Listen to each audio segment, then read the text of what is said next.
चर्चा में और अत्यंत विशेष विशिष्ट व्यक्ति के साथ चर्चा में और ज्ञानवर्धक चर्चा में मैं कुलदीप भारद्वाज आप सभी का हार्दिक अभिनंदन करता हूं। समाचार चैनल होते हैं, समाचार पोर्टल होते हैं, उनके ऊपर समाचारों की दुनिया, नरेंद्र मोदी ने ये कहा, राहुल गांधी ने ये कहा, ममता बनर्जी की ये चीज रहे, उसने सरकार गिरा दी, उसने पंचायत के जो प्रत्याशी थे उनका अपहरण कर लिया, आदि आदि अनेकों खबरें दैनिक रूप से हम दिखाते भी आ रहे हैं, चर्चा भी करते आ रहे हैं।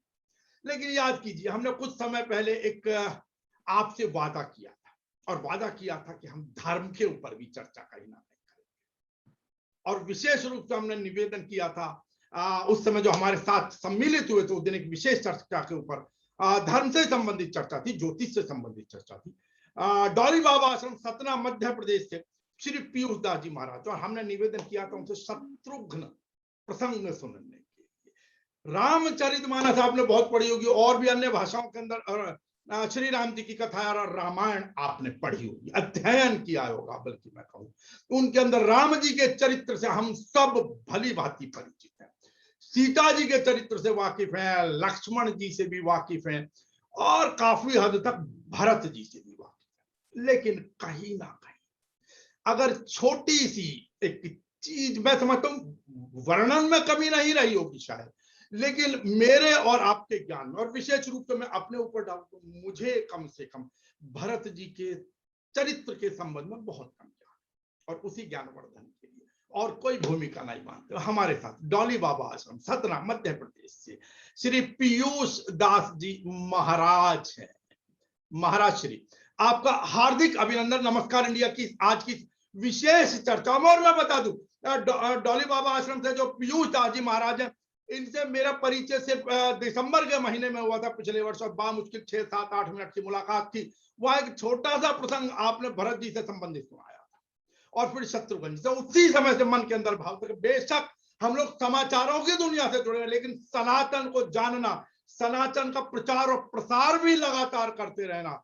और वो कहते हैं ना कि आज की इस विज्ञान की दुनिया में, बल्कि मैं तो कई बार कहता हूं कि जहां ज्ञान समाप्त होता है ना, वहां से विज्ञान विज्ञान ने अपनी तरफ से कम कुछ नहीं किया। खैर चलिए, महाराज श्री, मैं बहुत ज्यादा नहीं कहूंगा, मैंने बहुत कुछ सुना, लेकिन शत्रुघ्न जी के संदर्भ में मैं इसलिए सुनना चाह रहा हूँ। राम जी, लक्ष्मण जी और भरत जी भी कहीं ना कहीं, जहां तक मैंने सुना कि भरत जी जब खड़ाऊं लेकर आए थे, राम जी ने जो खड़ाऊं दी थी वहां पर विराजमान करके उस सिंहासन पर, और वो शायद नंदी ग्राम की तरफ चले गए थे। लेकिन वास्तव में अयोध्या की जो देख रेख की, अयोध्या का जो शासन जिस भी प्रकार चलाया, और राम जी के भक्त बने रहते हुए जिस प्रकार भी चलाया, वो शब्द मेरे पास नहीं है, क्योंकि हम किसी और दुनिया से उन शब्दों को आप ही उकेरें, आप ही ज्ञानवर्धन करें। महाराज श्री, इंग्लिश में कहते हैं कि now screen is yours, all yours. महाराज श्री गणेश करें। आपका हार्दिक अभिनंदन पीयूष दास महाराज। सर्वप्रथम नमस्कार इंडिया के सभी दर्शकों को मेरा सादर जय श्री सीताराम। श्री ठाकुर जी सबका मंगल करें। शत्रुघ्न जी का चरित्र बड़ा विशेष चरित्र है, चाहे वह रामचरितमानस के आधार पर हो या वाल्मीकि रामायण के आधार पर हो, बड़ा विशिष्टतम चरित्र है। रामचरितमानस में श्री राम जी का जो चरित्र है, एक सामान्य धर्म का द्योतक है। सामान्य धर्म, आवाज तो आ रही है प्रॉपर? जी बिल्कुल बिल्कुल महाराज। सामान्य धर्म का द्योतक है श्री राम जी का चरित्र, और उन्हीं श्री रघुनाथ जी के सेवायत रहे श्री लखन जी। इनका जो चरित्र है वह विशेष धर्म के आधार पर आधारित रहा जी। और फिर तीसरे हैं श्री भरत जी। श्री भरत जी का जो चरित्र रहा वो विशेष तर धर्म के ऊपर आधारित रहा जी। पहला राम जी का चरित्र सामान्य धर्म, श्री लक्ष्मण जी का चरित्र विशेष धर्म, श्री भरत जी का चरित्र विशेष तर धर्म, और श्री शत्रुघ्न जी का चरित्र विशिष्टतम, और विशिष्टतम में भी उत्तम धर्म का निरूपण किया श्री शत्रुघ्न जी ने। रामचरितमानस में गोस्वामी तुलसीदास जी ही कह रहे हैं, रिपुसूदन पद कमल नमामि, रिपुसूदन पद कमल नमामि शील सुशील भरत अनुगामी।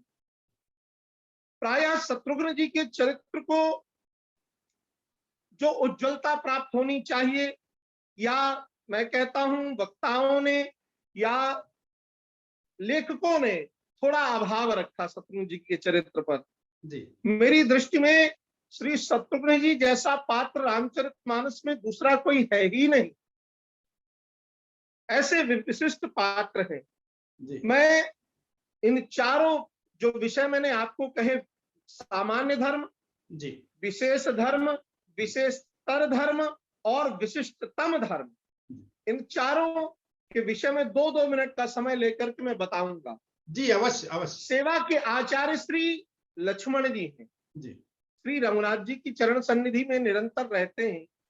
और जब वन गमन की लीला हुई, जब वन गमन प्रस्थान का समय समीपस्थ आया, तो सुमित्रा माँ से आज्ञा लेने गए लक्ष्मण जी।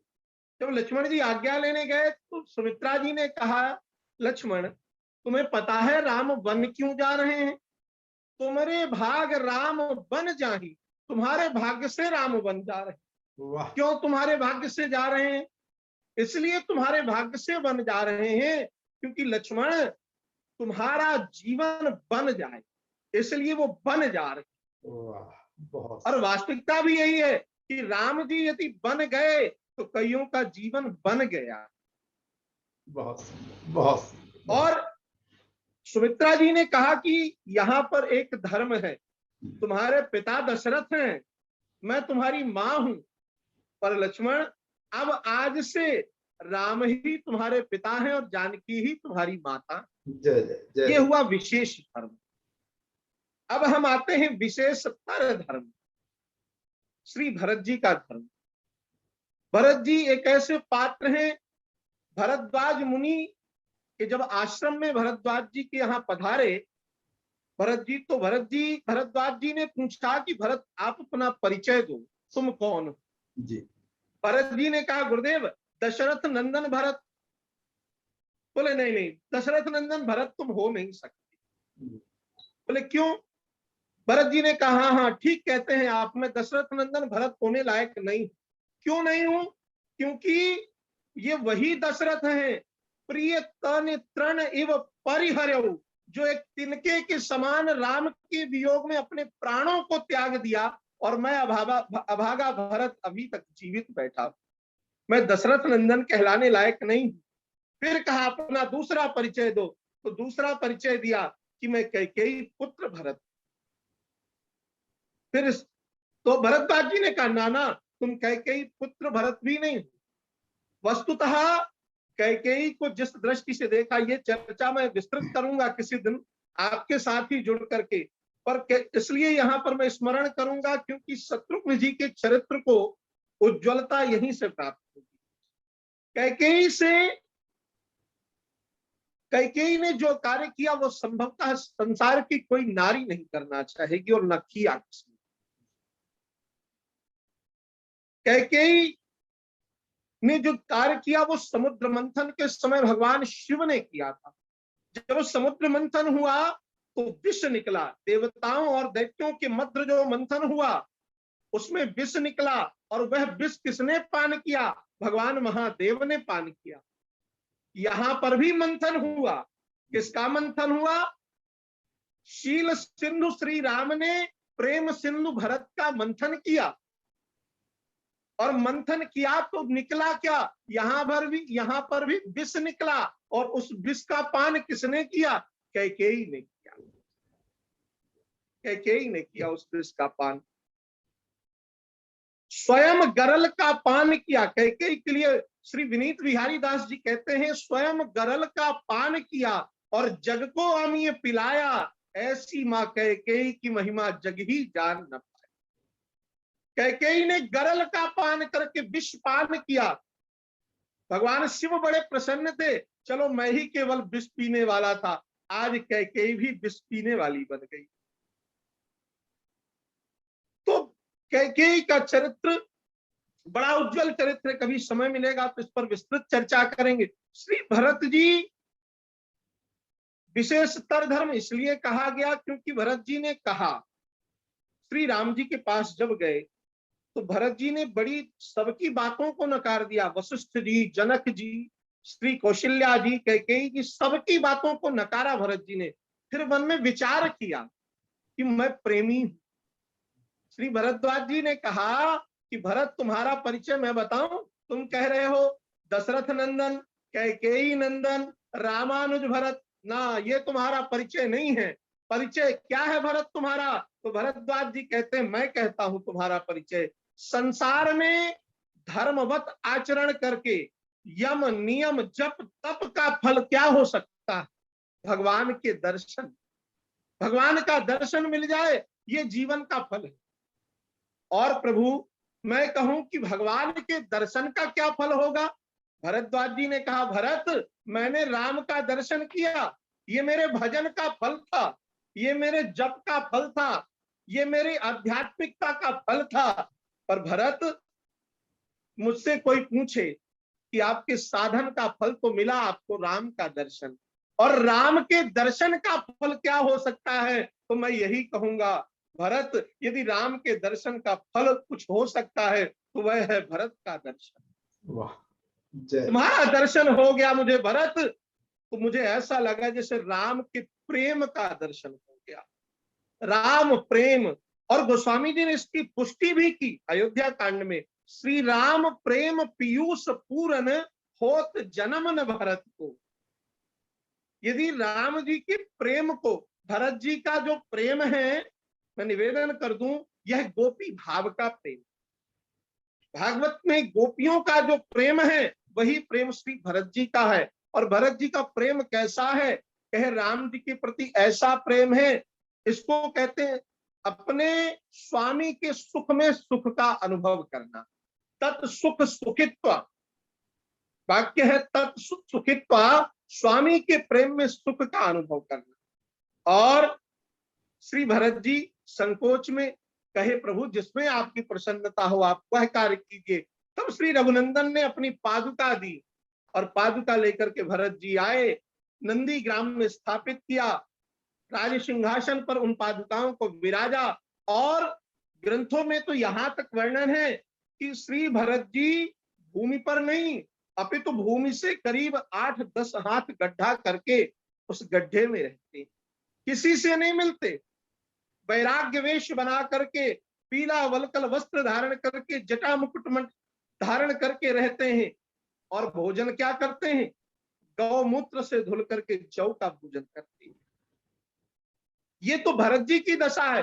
पर मैं निवेदन करूंगा कि ये जटाएं बढ़ा लेना, एकांतवास कर लेना, ये बड़ा सरल है।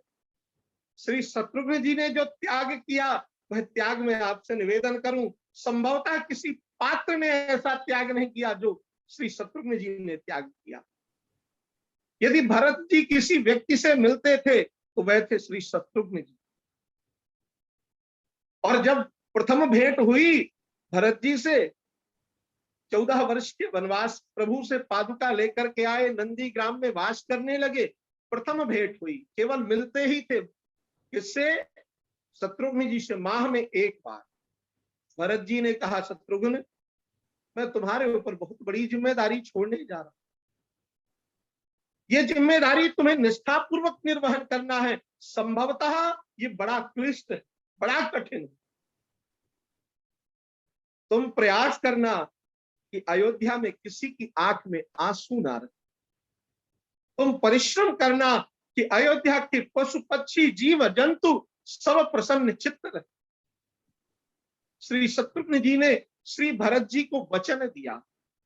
मैं आपसे निवेदन करूं, श्री रघुनंदन के सेवायत हैं श्री लक्ष्मण जी, और श्री भरत जी के सेवायत हैं श्री शत्रुघ्न जी।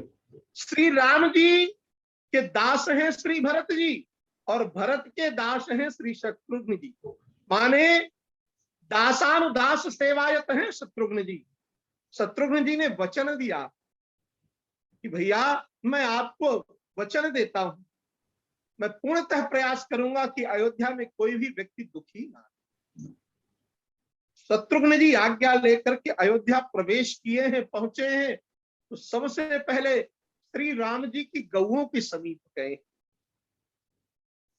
उन गौ के समीप गए हैं जिन गौओं ने श्री राम जी के वियोग में जिस दिन से राम वन को गए हैं उस दिन से दाना पानी छोड़ दिया, भोजन करना छोड़ दिया है। उन गौओं के समीपस्थ गए और शत्रुघ्न जी ने उन गौओं से आलिंगन किया, हृदय से लगाया और गायों के समीपस्थ खड़े होके कहते हैं, क्या तुम नहीं चाहती हो कि राम वन से वापस आए? क्या तुम अपने शरीर को इसी तरह सूखा करके त्यागना चाहती हो वियोग में? अरे तुम यदि भोजन नहीं करोगी, जल नहीं पियोगी, तो तुम्हारे द्वारा जो अभिषेक होना है श्री राम का, वह अभिषेक नहीं होगा। फिर वह किसे अवसर मिलेगा? स्वर्ग की कामधेनु को अवसर मिल जाएगा। शत्रुघ्न जी ने आलिंगन करके उन गौओं से कहा, मेरा कहना मानो, तुम आज से 2 गुना भोजन करना प्रारंभ करो। जिस दिन श्री राम भद्र वन का त्याग करके राज्य में वापस आए अयोध्या, तो तुम्हें देखकर उनका हृदय गदगद हो जाए, ऐसा तुम कुछ आचरण करो। उन गौओं ने त्वरित शत्रुघ्न जी की बात को सुन करके और दाना चारा चुगना प्रारंभ कर दिया। महाराज तुरंत भोजन करना प्रारंभ कर दिया और अपने शरीर को सौष्ठव बनाना प्रारंभ कर दिया। क्यों? क्योंकि राम जी आएंगे तो राम जी के राज्याभिषेक में हमारे दूध से ही अभिषेक होगा, कोई स्वर्ग की गौ नहीं आएगी। यही दशा थी घोड़ों की। रामचरितमानस में उल्लेख है, सुमंत जी जब लौट रहे थे तो घोड़े भोजन नहीं कर रहे थे। रथ के जो घोड़े थे, घोड़साल में गए शत्रुघ्न जी, घोड़े दाना नहीं खा रहे, भोजन नहीं कर रहे हैं। घोड़ों के समीप गए, यही बात कही, भैया राम जी आएंगे और आप सब इस तरह दुबले रहोगे तो राम जी क्या कहेंगे? अरे कहां तक कहें महाराज शत्रुघ्न जी के चरित्र को। आज कौशल्या अम्मा, कैकेयी अम्मा, श्री सुमित्रा अम्मा ने तब से जल नहीं पिया है जब से श्री राम जी वन को गए। आज कौशल्या के पास आए शत्रुघ्न जी और शत्रुघ्न जी ने कहा, मां ये हो क्या गया है अयोध्या में? मैं घर का सबसे छोटा बेटा हूं, मुझे बड़ी जोर की क्षुधा लगी है, भूख लगी है, मुझसे किसी ने नहीं पूछा कि बेटा कुछ खाओगे? अब कौन सी ऐसी माँ होगी जो घर के सबसे छोटे शिशु को इन वाक्यों को सुनकर करुणान्वित ना हो, उसके हृदय की उद्गार ना निकले। कौशल्या माँ ने कहा, बेटा भूख लगी है, ठहर जा, अभी मैं कुछ लेके आती हूँ। सुंदर दिव्य थाल में दिव्य व्यंजन लेकर के आई। शत्रुघ्न जी ने कहा, माँ तुमने खाया? कौशल्या जी ने कहा, नहीं मैंने नहीं खाया, मैंने तो अभी स्नान भी नहीं किया। शत्रुघ्न जी ने कहा, माँ मैं अपने हाथ से आपको स्नान कराऊं। माँ को स्नान कराया, वस्त्राभूषण परिवर्तित कराए और वही व्यंजन की थाल माँ कौशल्या को लेकर के और पवाने लगे। माँ ने कहा, भूख तुझे लगी है? शत्रुघ्न ने कहा, माँ पहले तुम खाओ, तुम्हारे पीछे मैं खाऊंगा। ये वचन है जो भरत जी को दिया है। यही स्थिति कैकेयी के साथ।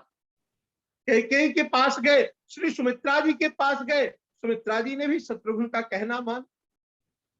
और आज सुमित्रा जी ने कहा, शत्रुघ्न जब से राम वन को गए हैं तब से वो परित्यक्ता हो गई।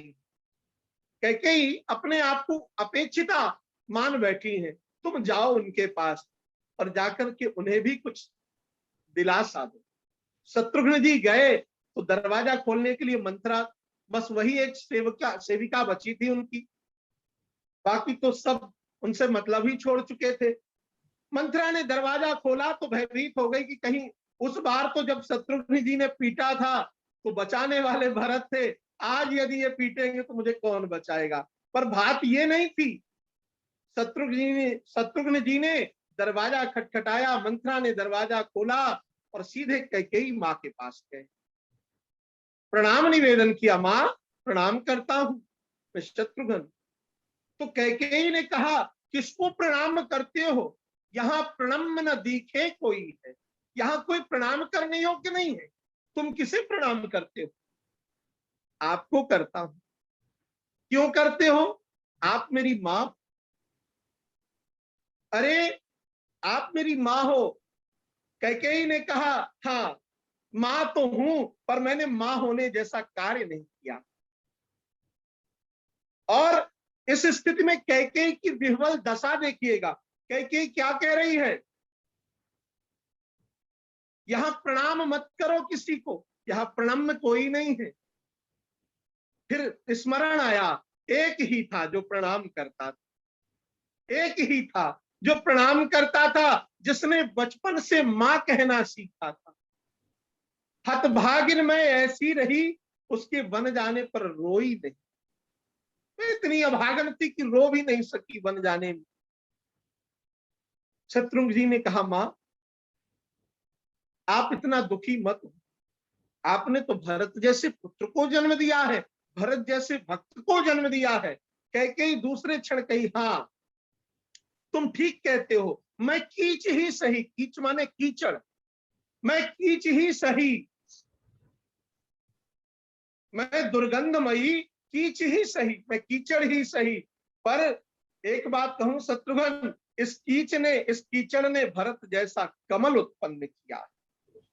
मुझे गौरव है इस बात पर कि मैंने भरत जैसे कमल को जन्म दिया है, भरत जैसे भक्त को जन्म दिया है। कैकेयी के भी भोजन पवाया, और भोजन पवा करके जब अपने राजभवन में पहुंचते हैं शत्रुघ्न जी, तो अचेत अवस्था में पलंग बिछा है। कैसे पलंग है महाराज, जिनके सामने धवल दुग्ध का फेन लज्जित हो जावे, इतने सुकोमल पलंग है। ऐसे बिछौने बिछे हैं, उन बिछौनों का स्मरण नहीं है शत्रुघ्न जी को, पछाड़ खाकर गिर जाते हैं और जमीन पर ही गिर जाते हैं। हा भरत हा राम कह करके आंसू बहाते, एकांत में जाकर के, एकांत में रह करके। क्यों? क्योंकि शत्रुघ्न जी ने वचन दिया है, मैं किसी को रोने नहीं दूंगा। स्वयं सबको भोजन कराते पर कुछ नहीं पाते। प्रातः बेला होती, ब्रह्म मुहूर्त होता, सभी राज्य दरबार है, बड़े बड़े वादक लोग श्रृंगी, बंसी, बांसुरी, मृदंग इत्यादि लेकर के राग भैरव का गान करते। जब राग भैरव का गान करते तो शत्रुघ्न जी प्रसन्नता के साथ उठते, हृदय प्रसन्न नहीं है पर मुख प्रसन्न बना करके पहुंचते और इनाम देते सबको, अपने हाथों से सबको परिष्कृत करते, पुरस्कृत करते। वाह बहुत अच्छा बजाया, इससे भी अच्छा बजाने का प्रयास करो, जब राम जी आएंगे तो उनके लिए तुम्हें और अच्छा बजाना पड़ेगा। मैं आपसे पूछता हूं, भरत जी आप वन को जाकर के वलकल वस्त्र धारण करके रह सकते, किसी से मिल नहीं सकते, पर वास्तविकता में जो त्याग शत्रुघ्न ने किया, सबको प्रसन्न रख करके, किसी व्यक्ति के जीवन में अपार कष्ट का अनुभव हो, अत्यंत दुखी हो, और उसके सामने मृदंग बजाया जाए और हंसने को कहा जाए, इस स्थिति में उस व्यक्ति की क्या परिदशा हो। पर धन्य है श्री शत्रुघ्न जी, एक बार नहीं महाराज, ये 14 वर्ष का एक वियोग ये मिला, और दूसरा वियोग तब मिला जब राम जी अयोध्या के राजा बन गए, उसके बाद मथुरा भेज दिए, मथुरा भेज दिए गए 12 वर्ष के लिए शत्रुघ्न जी। ऐसा वियोग भरत जी को भी नहीं हुआ, और ऐसा वियोग लक्ष्मण जी को भी नहीं हुआ, जितना वियोग श्री शत्रुघ्न जी ने सहा। 14 वर्ष का वियोग प्रथम बार, और 12 वर्ष का वियोग जब मथुरा पर चढ़ाई की और मथुरा को जीत करके मथुरा के राजा बने। स्थिति क्या थी जब मथुरा के राजा बने?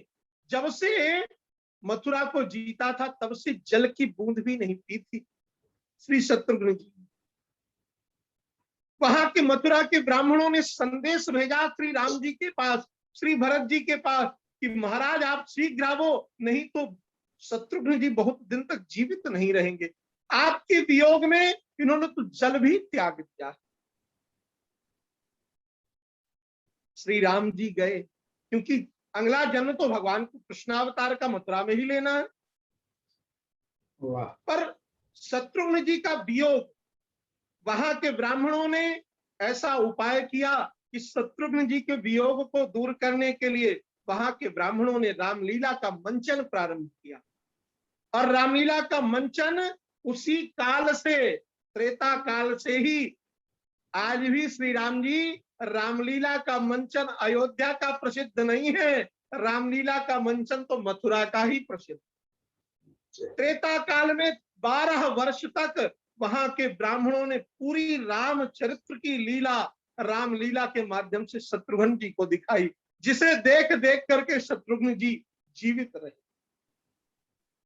सबसे महत्वपूर्ण बात यह है, इस चरित्र में एक विशेषतम धर्म का पालन करते हुए श्री शत्रुघ्न जी ने जो त्याग किया है, जो समर्पण दिखाया है, संभवतः मुझे लगता है रामचरितमानस की किसी पात्र ने ऐसा त्याग किया। आप हृदय से दुखी हो, हृदय से आप दुखी, और आपको समाज में बैठा करके कहा जाए कि खूब प्रसन्नता के गीत गाओ, क्या गा पाएगा कोई? उस दुख को भरत जी ने एकांत में रह करके सहन कर लिया। पर धन्य है श्री शत्रुघ्न जी महाराज, जिन्होंने समाज को हंसा करके अयोध्या के एक एक पशु पक्षी को, गौ को, माता को, समस्त जीवों को हंसा करके और स्वयं एकांत में राजभवन में रह करके अंतः वेदना से जो रुदन किया है, वह त्याग तो केवल शत्रुघ्न ही कर सकते। अन्य किसी पात्र में ऐसी सामर्थ्य नहीं जो त्याग श्री शत्रुघ्न जी ने किया। इसलिए इसे रामचरितमानस या वाल्मीकि रामायण के आधार पर विशेषतम धर्म की उपमा से अलंकृत किया गया है। श्री शत्रुघ्न जी का चरित्र देखिए, एक चीज और कह दूं शत्रुघ्न जी के बारे में, श्री शत्रुघ्न जी का जो जन्म हुआ है वो अनर से हुआ।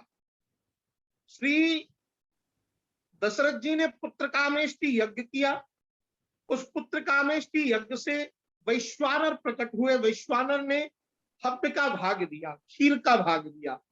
उस भाग को, आधे भाग को कौशल्या जी को समर्पित किया दशरथ जी ने, और आधे भाग को कैकेयी जी को समर्पित किया। श्री कौशल्या जी ने अर्ध भाग सुमित्रा को दिया, और श्री कैकेयी जी ने भी अर्ध भाग सुमित्रा को दिया। तो कौशल्या के दिए हुए भाग से श्री लक्ष्मण जी और श्री कैकेयी के दिए हुए भाग से शत्रुघ्न जी का जन्म हुआ। शत्रुघ्न का तात्पर्य यह होता है, शत्रुघ्न जी के जीवन में ईर्ष्या नहीं है। अनर का मतलब होता है अनीर्षा, जीव के अंतःकरण में ईर्ष्या नहीं, और ना किसी विषय की अपेक्षिता रह जाती। श्री लक्ष्मण जी के मन में अपेक्षा है। कौन सी अपेक्षा है? श्री लक्ष्मण जी के मन में राम जी की सेवा की अपेक्षा है। श्री भरत जी के मन में राम प्रेम की अपेक्षा है। पर धन्य है श्री शत्रुघ्न जी, रामचरितमानस में लिखा है गोस्वामी जी ने कि नयन भर के आज तक राम जी को देखा भी नहीं शत्रुघ्न, नजर भर के आज तक नहीं देखा। क्यों नहीं देखा? वाल्मीकि जी कहते हैं कि श्री राम जी को नजर भर इसलिए नहीं देखा शत्रुघ्न जी ने कि यदि पेट भर देख लूंगा तो कहीं मेरा चित्त भी अपेक्षित ना हो जाए, कहीं उनसे कुछ मांगने की लालसा ना कर बैठे। इसलिए आज तक नजर उठा करके नजर भर देखा भी नहीं। ऐसा त्याग, ऐसा चरित्र मुझे लगता है रामचरितमानस में दूसरा और कोई पात्र नहीं हो सकता। और शत्रुघ्न जी ना तो अपेक्षित भाव के हैं, ना है ईर्ष्यालु हैं, पर एक विशिष्ट कृपा प्राप्त है शत्रुघ्न जी को। कौन सी कृपा प्राप्त है? श्री शत्रुघ्न जी का नाम लेने मात्र से शत्रुओं का विनाश हो जाए, ऐसी क्षमता है, ऐसी कृपा है, भगवत कृपा जिसे कहेंगे। पर महाराज शत्रुघ्न जी जैसा वीतरागी संत, देखिए संत कई प्रकार के कहे जाते हैं, और वास्तविकता में संत की जो उपमा दी गई है, पिबन्ति नद्यः स्वयमेव नाम्भः स्वयं न खादन्ति फलानि वृक्षः अम्बोधरो वर्षति नात्महेतो परोपकाराय शतान् विभूतयः। नदी अपना जल स्वयं नहीं पी सकती, वृक्ष अपना फल स्वयं नहीं खा सकते, वैसा ही जीवन चरित्र श्री शत्रुघ्न जी का है। उन्होंने अपने जीवन में सब कुछ जो किया है वो समाज के लिए किया है, अयोध्या के प्रजापुर वासियों के लिए किया है, अपने स्वामी श्री भरत की प्रसन्नता के लिए किया है, श्री राम जी की प्रसन्नता के लिए किया है। और जहां तक कहें, देखिए भरत जी का भी त्याग एक सीमा में था, लक्ष्मण जी का त्याग भी एक सीमा में था, पर शत्रुघ्न जी के त्याग की कोई सीमा नहीं थी। त्याग तो तब है जब वस्तु समीपस्थ हो, और तब हम कहे इसे आवश्यकता नहीं है, हमारी हमको इसकी आवश्यकता नहीं है, तब त्याग है। श्री लक्ष्मण जी तो घर परिवार से दूर ही थे, श्री भरत जी श्री राम जी की वियोग में इतना विरह आतुर हो चुके थे कि उन्होंने एकांतवास ले लिया। पर श्री शत्रुघ्न जी ने सब कुछ रहते हुए भी, राजभवन था, राज सुख था, और क्या कौन सा सुख नहीं था उस राजभवन में, पर उन सुखों को स्पर्श भी नहीं किया। कैसे रखा उन सुखों को अपने से दूर, जैसे चकवी और चकवा रहते हैं, वैसा ही शत्रुघ्न जी और शत्रुघ्न जी के बीच सुख रहा है। दिन भर तो चकवा चकवी एक साथ रहते हैं, पर रात को चकवा इस नदी के उस छोर में और चकवी नदी के उस किनारे में मिलते नहीं है। वैसा ही शत्रुघ्न जी का जीवन था कि राज भवन में, राज अयोध्या में हर सुख था, पर उस सुख को स्पर्श भी नहीं किया और सबको प्रसन्न रखा। ये त्याग है शत्रुघ्न जी का। मुझे ऐसा लगता है कि शत्रुघ्न जैसा व्यक्तित्व, जिसके लिए संतों ने भी, कथाकारों ने भी बहुत कम कहा है, कभी ऐसा अवसर आए, इस दास को विस्तृत रूप से राम कथा कहने का अवसर मिले, तो मैं निश्चित रूप से शत्रुघ्न जी के चरित्र पर कुछ ना कुछ विशेष रूप से प्रकाश डालने का प्रयास करूंगा। वैसे ज्यादा पढ़ा लिखा तो हूं नहीं, पर पूर्णतः प्रयास करूंगा कि शत्रुघ्न जी के चरित्र के उज्जवल चरित्र, जिस तरह से समाज में श्री भरत जी का चरित्र स्थापित है, श्री रामानुज श्री लक्ष्मण जी का चरित्र स्थापित है, वैसे ही श्री शत्रुघ्न जी का भी चरित्र स्थापित है। एक निवेदन और करूंगा, श्री शत्रुघ्न जी कलिकाल में भी आए हैं। भक्तमाल एक ग्रंथ है, जैसे कलयुग का ही एक ग्रंथ है रामचरितमानस, श्री गोस्वामी तुलसीदास जी ने इसका संकलन किया, वैसा ही उसी कालांतर में, उसी समय में लिखा हुआ एक ग्रंथ है भक्तमाल, जिसे श्री नाभाकृत भक्तमाल कहते हैं। श्री नाभादास जी महाराज की परंपरा जो हुई, तो रामानंदी थे श्री नाभादास जी महाराज, रामानंद संप्रदाय में जन्मे थे। और संतों का तो यहां तक कहना है कि रामानंदम स्वयं रामो प्रादुर्भूतो महीतले, श्री राम जी ही रामानंदाचार्य जी के रूप में आए, दक्षिण में श्री रामानुजाचार्य जी के रूप में श्री लक्ष्मण जी आए, और श्री भरत जी का भी जन्म हुआ रामानंदाचार्य जी की परंपरा में। किनके रूप में? श्री हरि अनंताचार्य जी महाराज के रूप में। और श्री शत्रुघ्न जी का भी जन्म हुआ उसी परंपरा में, श्री कृष्णदास पहारी जी महाराज के रूप में श्री शत्रुघ्न जी ने जन्म लिया। और उस जन्म में भी उन्होंने वह सेवा स्थापित की जो उन्होंने त्रेता काल में स्थापित की। उन्होंने भगवत धर्म को, अपने सेवक धर्म को, देखिए भगवान के दास हुए श्री लक्ष्मण जी, श्री भरत जी राम जी के दास हैं, पर दासानुदास की यदि उपमा किसी को राम कथा में दी जाए तो वह श्री शत्रुघ्न जी ने किया है। और एक बात आपसे निवेदन कर दूं, भगवान का दास होने के बाद भी कभी कभी व्यक्ति को उच्च स्थान पर आकर पतित होना पड़ता है, गिरना पड़ता है। भगवान का दास होने के बाद भी प्रमाणित है।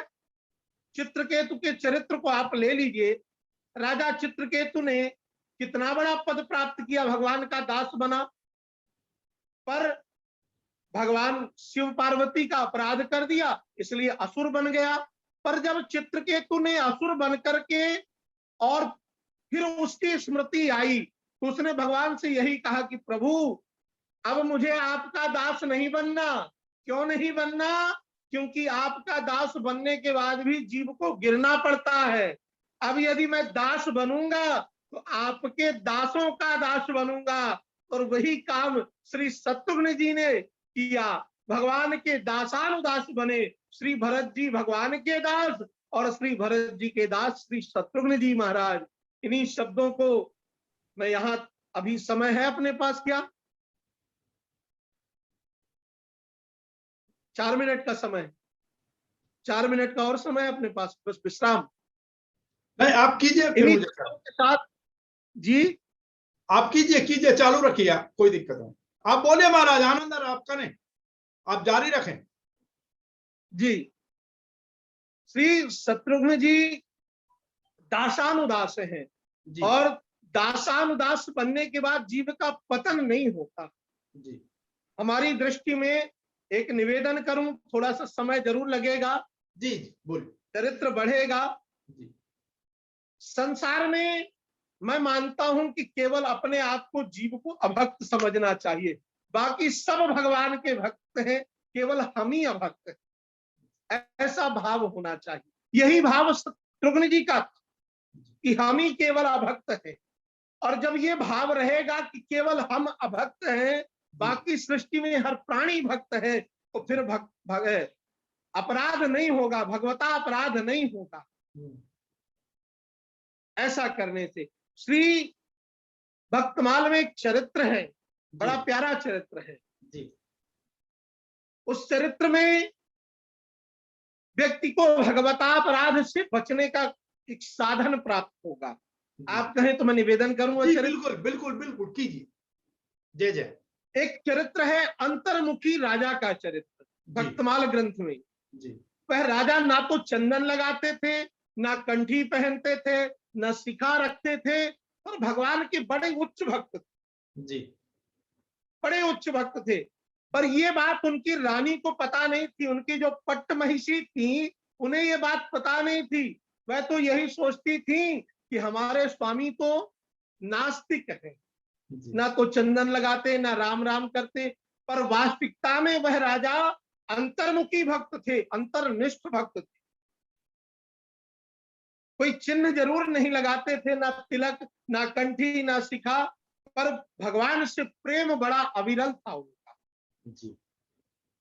एक दिन की बात है कि रानी सत्संग में गई, और सत्संग में संतों की वाणी से उन्होंने सुना कि जिस महिला का पति भगवान का भक्त ना हो, वह महिला सुहागन ही वैधव्य के तुल्य है, विधवा के समान है, उन संतों ने कहा। तो रानी तब से सोचने लगी, मैं तो बड़ी अभागन हूं, मेरे पति तो भगवान का बिल्कुल भी नाम स्मरण नहीं करते, ना भजन करते। पर महाराज एक दिन ऐसी घटना घटी रानी के साथ जिसकी कल्पना रानी ने की नहीं। दोनों रानी और राजा रात्रि काल में एक ही शयन कक्ष में सोए हुए थे।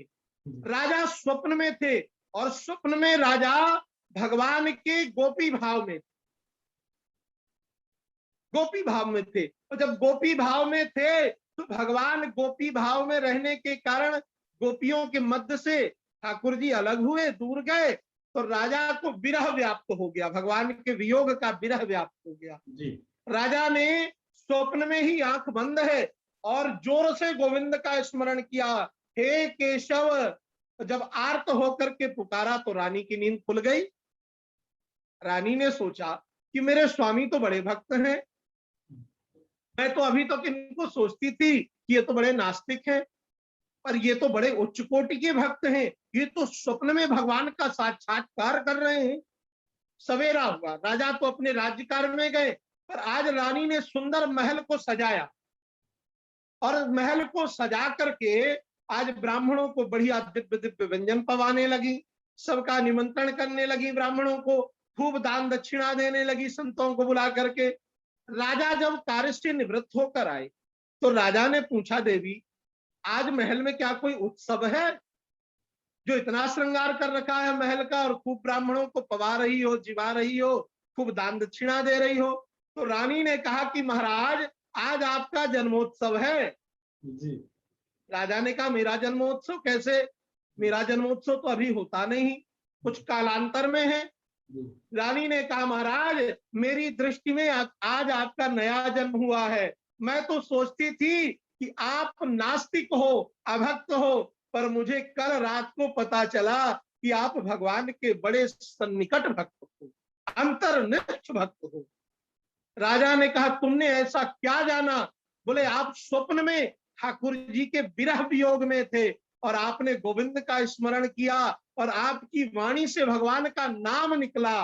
राजा ने जैसे सुना कि क्या मेरे अंतर मन से नाम निकल गया? रानी ने कहा, हाँ। उसी क्षण राजा ने भगवान के नाम के वियोग में, कि मेरे हृदय में जो नाम अब तक छिपा था वह नाम आज निकल गया, उसी क्षण प्राण त्याग दिए। उसी क्षण प्राण त्याग दिए उस राजा ने। हमारे दादा गुरु कहते थे कि एक श्री दशरथ जी महाराज थे जिन्होंने राम के वियोग में प्राण त्यागे थे, और ये कलिकाल का अंतर्निष्ठ राजा है जिसने नाम के वियोग में प्राण त्यागे। राजा ने प्राण त्यागे, उसी क्षण रानी ने भी प्राण त्याग दिया। इस कथा को कहने का केवल एक ही तात्पर्य है, अरे भैया, जिसने चंदन तुलसी कंठी पहन रखी है, शिखा लगा बंधा बांध रखी है, उसे प्रकट भक्त मान लो, और जिसने चंदन तुलसी कंठी नहीं पहन रखी उसे अप्रकट भक्त मान लो। पर मानो सबको भक्त, इस सृष्टि में सब भगवान के हैं और सब भगवान के भक्त हैं। यदि कोई अभक्त है तो यह शरीर ही अभक्त है, बाकी आप संसार में हर प्राणी मात्र भक्त है भगवान का। प्रत्येक जीवात्मा में भगवान का भक्त छिपा हुआ है। ऐसी दृष्टि रखो तो भक्तापराध और भगवतापराध से बच जाएगा जी। और यही कार्य श्री शत्रुघ्न जी ने किया। शत्रुघ्न जी ने सबको प्रसन्न रख के, सबको श्री राम जी का प्रतिबिंब मान करके सेवा की, सबको प्रसन्न रखा और अपने दुख को हृदय में छुपा करके, अपनी पीड़ा को हृदय में रख करके और जीवन यापन किया। अपने चरित्र को शत्रुघ्न जी ने स्वयं बहुत गंभीरता से छुपा के रखा, उसे प्रकट नहीं होने दिया। ऐसे श्री शत्रुघ्न जी महाराज के श्री चरणों में यह दास बार बार कोटि कोटि दंडवत प्रणाम करता है। रिपुसूदन पद कमल नमामि, शील सुशील भरत अनुगामी। ऐसे श्री शत्रुघ्न जी महाराज का थोड़ा बहुत प्रभाव हम जैसे अकिंचनों पर भी पड़ जाए, इन्हीं शुभकामनाओं के साथ बहुत बहुत धन्यवाद। नमस्कार इंडिया के दर्शकों को बहुत बहुत साधुवाद। फिर श्री ठाकुर जी की यदि कृपा होगी तो किसी विशेष दिन विशेष चरित्र को लेकर के मैं आप सबके मध्य निश्चित रूप से, जब हमारे आदरणीय श्री कुलदीप भैया हमको आदेशित करेंगे, मैं सहर्ष आऊंगा और किसी न किसी विशेष चरित्र को आप सबके मध्य रखूंगा। महाराज सभी को जय श्री राम। जय श्री राम। धन्यवाद तो बहुत छोटा सा शब्द पड़ जाता है जो आपने ज्ञान वर्धन किया, और वास्तविकता मैं कह रहा हूँ हमारे दर्शकों में जितना विस्तार पूर्वक आपने शत्रुघ्न चरित्र की चर्चा की, और विशेष रूप से जो केकई जी के संदर्भ में आपने बताया, जो विष वाली आपने बात बताई जो शिव जी ने समुद्र मंथन के समय पे किया था, मैं आपसे निवेदन करूंगा, पहली चीज मैं ईश्वर से प्रार्थना करता हूँ, वादा तो मैं नहीं कह सकता, लेकिन ईश्वर से प्रार्थना कि ऐसा फिर मौका मिले और शीघ्र मिले हमें कि हम केकई चरित्र और बाकी जो भी चरित्र आप सुनाना चाहते हैं।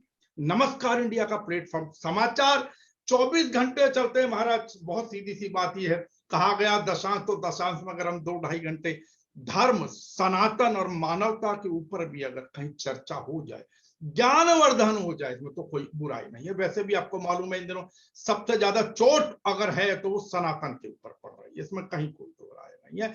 और मैं फिर वही ईश्वर से प्रार्थना करूंगा, प्रभु श्री राम जी से प्रार्थना होगी कि हमें ये मौका मिले कि आपने जैसे कहा भगवान राम की कथा का वर्णन, तो नमस्कार इंडिया, हालांकि एक थोड़ी सी बाध्यता जरूर होती है कि आप मंच से जब कथा कहते हैं तो वहाँ 3-3.5 घंटे का समय होता है, यहाँ समय लगभग 40 मिनट का समय रह जाता है। लेकिन फिर भी अगर होगा तो हम 40 मिनट दैनिक रूप से समय निकालने का बिल्कुल प्रयास किया जाएगा हर हाल में, और बहुत शीघ्र वो व्यवस्था बनाने का नमस्कार इंडिया प्रयास करेंगे। और मैं फिर चाहूंगा कि अब आगे जब भी आपके पास समय होगा, कैकेयी जी के चरित्र के संदर्भ में बिल्कुल सुनना चाहिए। मैं फिर कह रहा हूं कि साधुवाद, धन्यवाद बहुत छोटा सा शब्द है जो ज्ञानवर्धन आपने किया, जो अमृत साधुवाद धन्यवाद की किंचित भी भैया, ये तो मेरा सौभाग्य है कि भगवान का चरित्र कह के, भगवान के दासों का चरित्र कह के यह दास भी अपनी जिह्वा को पवित्र कर लेता है। मति गति है नहीं, बुद्धि है नहीं, बस थोड़ा सा ये प्रयास है संतों की चरण सन्निधि में बैठने का। और मैं पुनः प्रयास करूंगा कि मैं कुछ ना कुछ विशेष लेकर के आप सबके मध्य पधारूं। कैकेयी चरित्र अभी मैंने बिल्कुल स्पर्श किया है, उसे कहा नहीं है। मैं अगली बार जब उपस्थित होता हूं तो कैकेयी पर विशेष रूप से चर्चा करेंगे और कैकेयी के बारे में हम कुछ जानेंगे और समझेंगे। सौभाग्य। नमस्कार इंडिया के सभी दर्शकों को बहुत बहुत ये थे, आपने सुना नमस्कार इंडिया की तरफ से, ये थे मेरा सौभाग्य, मैं कहूँगा नमस्कार इंडिया का सौभाग्य कम से कम, कि भाई बेशक हमने फिर कहा कि हम बेशक अभी शैशव काल में है, लेकिन बावजूद हमारा सौभाग्य है कि पीयूष दास जी महाराज के अमृत वचनों के माध्यम से मैं कहता हूं मेरे कान भी पवित्र हुए और आप लोगों को भी धर्म लाभ, पुण्य लाभ जरूर। फिर इसी उम्मीद के साथ कि ईश्वर फिर शीघ्र मौका दे कि महाराज श्री के जो अमृत वचन है वो मैं भी सुन पा रहा हूं और नमस्कार इंडिया के दर्शकों तक पहुंच पाए। बहुत बहुत धन्यवाद, साधुवाद, जय सीता, नमस्कार।